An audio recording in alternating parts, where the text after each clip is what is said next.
this is a labor of love. This is a labor of love for the families all across America, many of whom you'll see in the film, and many of whom are with us tonight, and I'll bring up after the film, who are fighting the oil and gas industry, who have been in very, very tough circumstances and have been incredibly brave. So I'm very happy to have some of those folks here tonight and to bring this out into the world, and thank you so much for being here. I just want to say a special thank you to HBO and Sheila Nevins for the film that we have here today, and also please vote for the Heineken Award on your way out. That makes this guy eligible for $25,000. Thank you. Enjoy the show.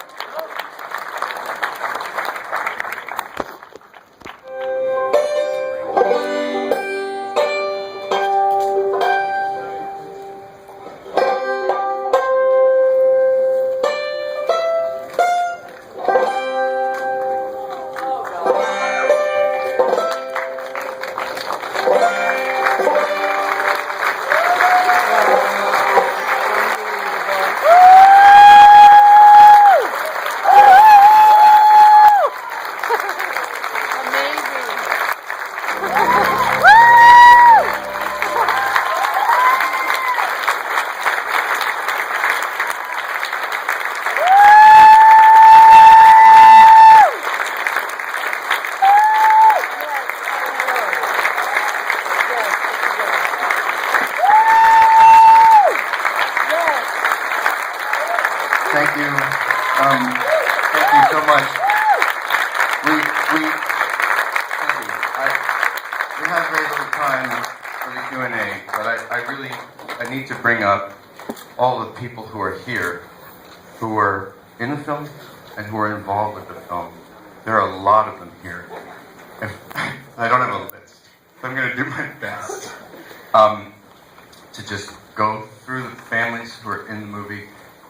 Starting with John Fenton. Will you come on up here, John? John Fenton from Pavilion, Wyoming.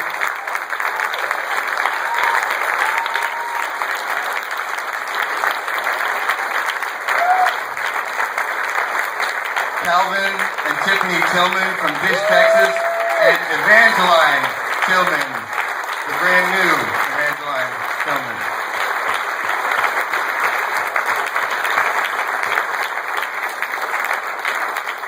The G family, Jeremiah and the G family. Come on up there, please.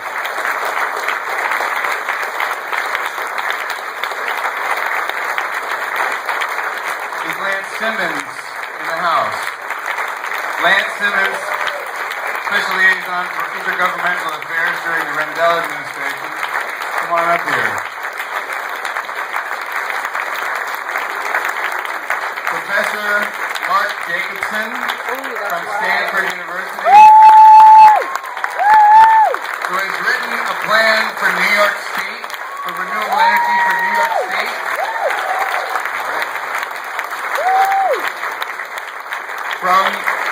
From Dimmick, Frank Finnan, come on up here. All of the clear footage in the film was shot by Frank Finnan. He's an independent guy, just working out of the box. Scott Ely and the Ely family from Dimmick. Will you guys all just come on up here? Scott Ely, Monica Ely, and the kids. Come on up here, kids. Come on.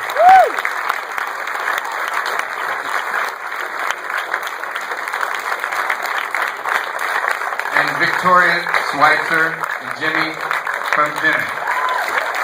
Come on up here, Victoria. Did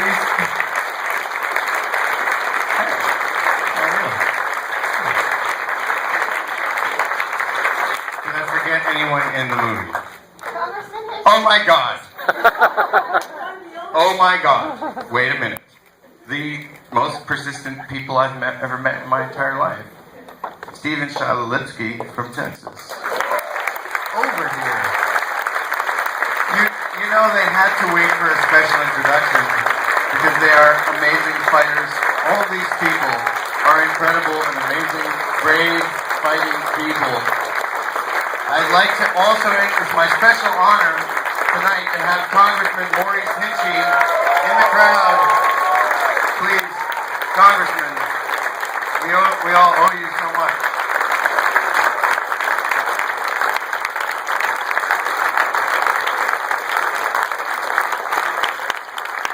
Anyone else? This is a big family. This is only some of the people who have been working so hard on this for so long. And I'm very, very grateful for them all being here. Now I have to announce my amazing crew. First, Matthew Sanchez. The editor and cinematographer I've been working with for 5 years on this film and on the first film. Thank you, Matt. My amazing producers, Deborah Wallace, Trisha Lessig, come on over here, and Robert Silverman, come on up here. Our sound mixer, Eric Milano, come on up here. Additional editing, Geeta Ganbir, come on all up here. Morgan Jeunesse, our consultant, come on up here. Anyone? Is there anybody? I can't see straight anymore. It's tough having a premiere. Is there anyone else, please? No. Deborah Winger. Oh, right. Oh, yeah. See, this is what I keep doing. Deborah Winger and Yoko Ono. Deborah Winger, our creative consultant. And Yoko Ono, who goes on Jimmy Fallon and rocks. Come on up here.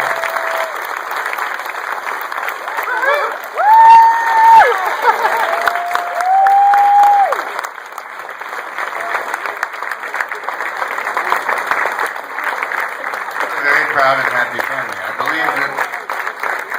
I just want to say to everyone here, just thank you so much for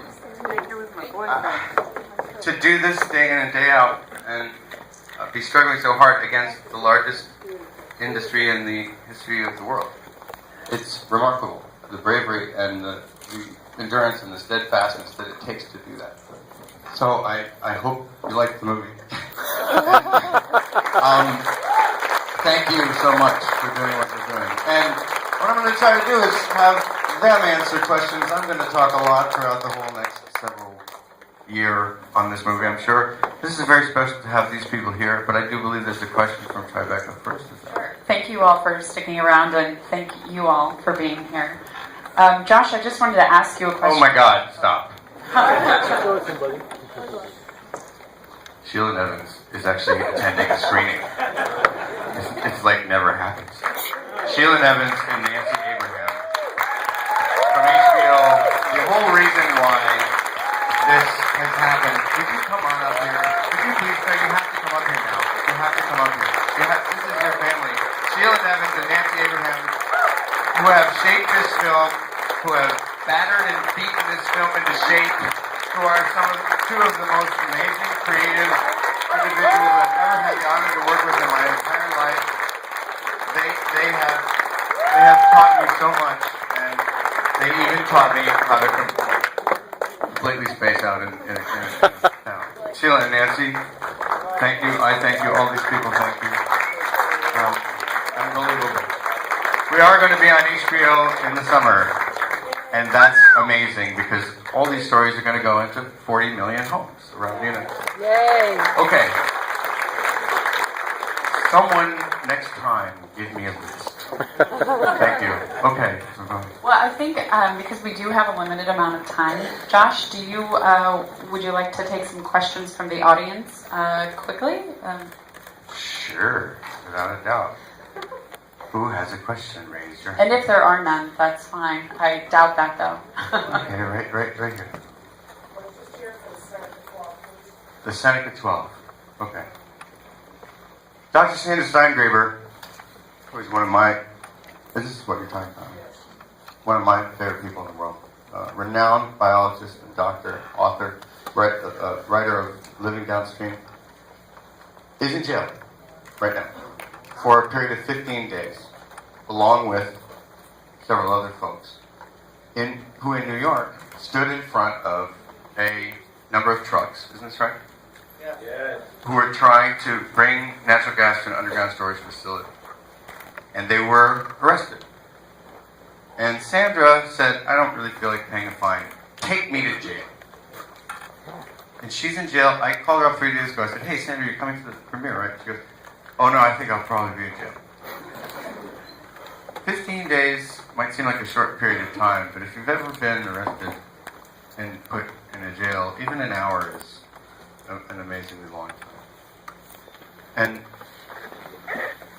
I'm just incredibly grateful to Sandra and the other folks who were arrested in that period of time.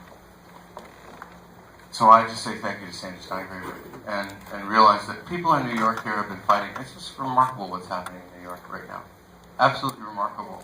That this state, with an outpouring of citizens like I've never seen ever, actually fought off the oil and gas industry and have won so far. And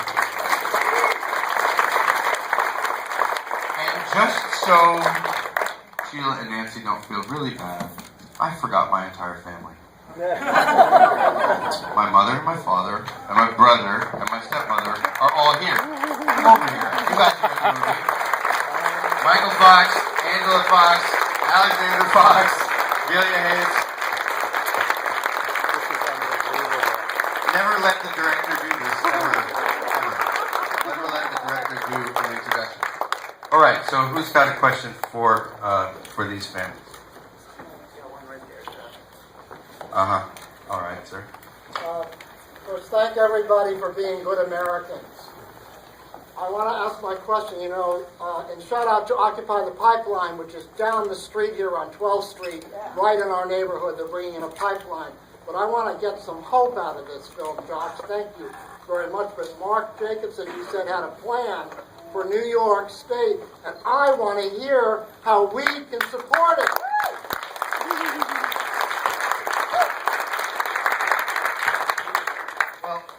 Let me just point out that our plan was published like 3 or 4 weeks ago in a scientific journal, and it was publicized very well by the New York Times and many other outlets.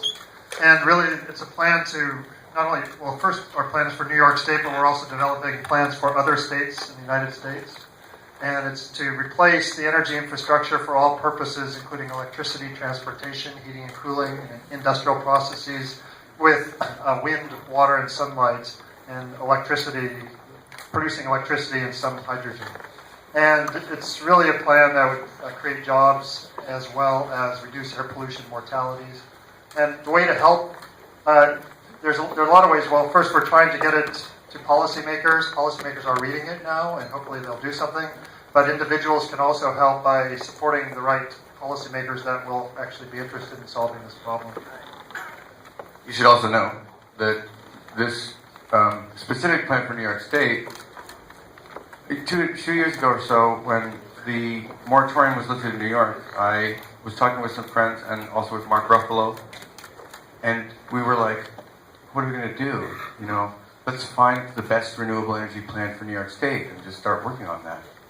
And there wasn't one.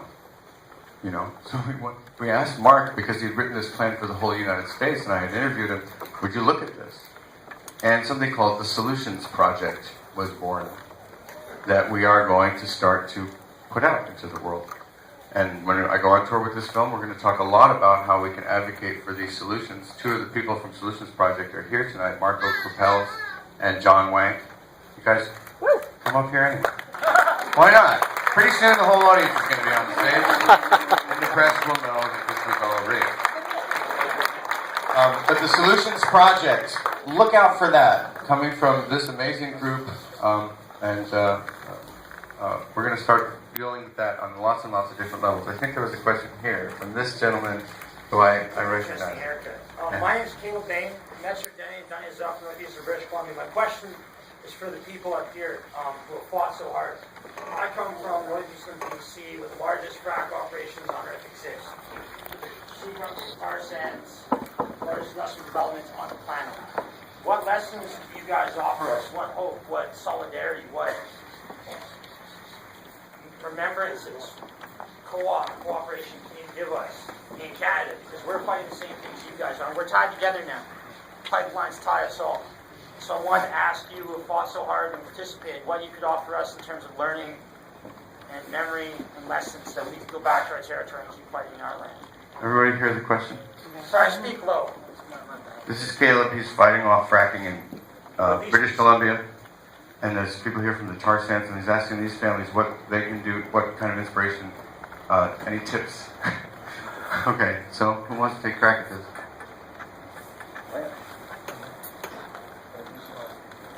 Well, let me just say, as an individual who's been involved in public policy for over 36 years, but has never lost sight of the fact that the reason you do it is for public service. You've got to lean, all of us have to lean on those people that we've elected to do our business. They work for us. We don't work for them.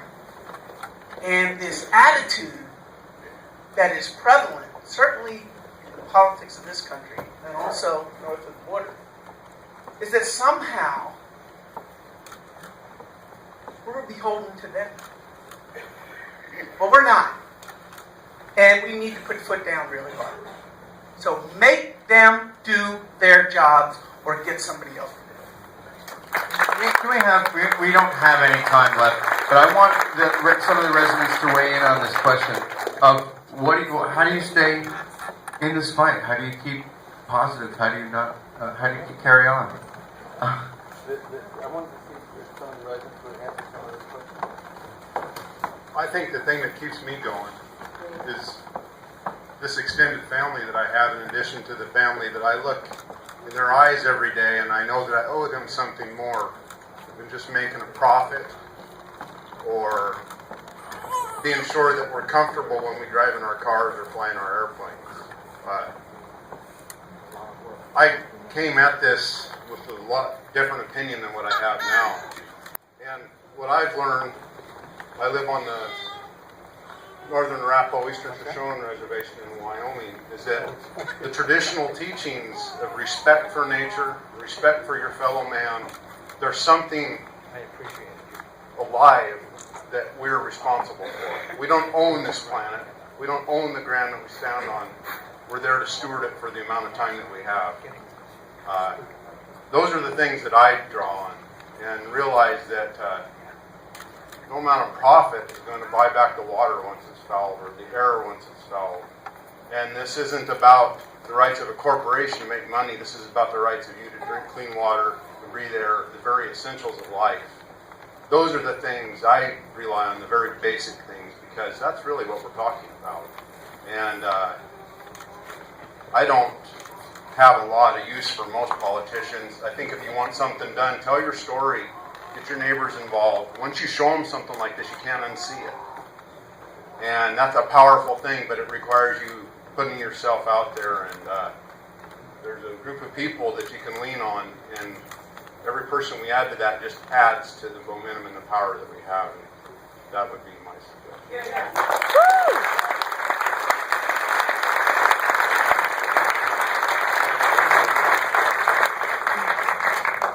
If I could tell you anything, I would just say don't be afraid. And stand up, and don't be afraid to rock the boat. And as John said, don't be afraid to tell your story and speak out against what is going on. If we all just go along with the flow, then, we're like sheep led to slaughter. And so we owe it to our children to question what goes on. And so don't be afraid to do that. I've moved, and my children don't have nosebleeds at night anymore. But I owe it to all of these people to keep fighting for them. And so, the illustration in the movie where, together we bargain, divided we beg. And that's reality. So don't be afraid and don't give up.